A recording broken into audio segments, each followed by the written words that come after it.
অস্ট্রেলিয়ার প্রথম প্রধানমন্ত্রী হিসেবে রাষ্ট্রীয় ক্ষমতায় থাকাকালে বিয়ের পিঁড়িতে বসলেন ৬২ বছর বয়সী অ্যান্টনি আলবানিজ। ২৯ নভেম্বর শনিবার দীর্ঘদিনের সঙ্গী জোডি হেইডেনের সঙ্গে গাঁটছড়া বাঁধেন তিনি। সন্ধ্যায় অস্ট্রেলিয়ার ক্যানবেরায় প্রধানমন্ত্রীর সরকারি বাসভবন দ্য লজে বিয়ের অনুষ্ঠান হয়। কঠোর গোপনীয়তা রক্ষা করে আয়োজিত অনুষ্ঠানে শুধু দুই পরিবারের সদস্য ও ঘনিষ্ঠ কিছু বন্ধু উপস্থিত ছিলেন।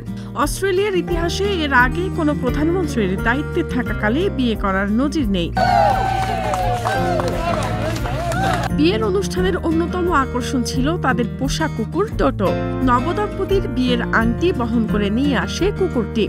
জানা গেছে, জাঁকজমকপূর্ণ এ আয়োজনের সম্পূর্ণ খরচ ব্যক্তিগতভাবে বহন করা হয়েছে। রাষ্ট্রীয় কাজের চাপ সামলে আগামী সোমবার থেকে শুক্রবার পর্যন্ত অস্ট্রেলিয়ার ভেতরেই কোনো এক মনোরম জায়গায় মধুচন্দ্রিমায় সময় কাটাবেন এ নবদম্পতি। বিয়ের পর নিজের ভেরিফাইড ফেসবুক পেজে বিয়ের কিছু ছবি পোস্ট করে অ্যান্টনি আলবানিজ লেখেন, "আমি তোমাকে ভালোবাসি জোডি।"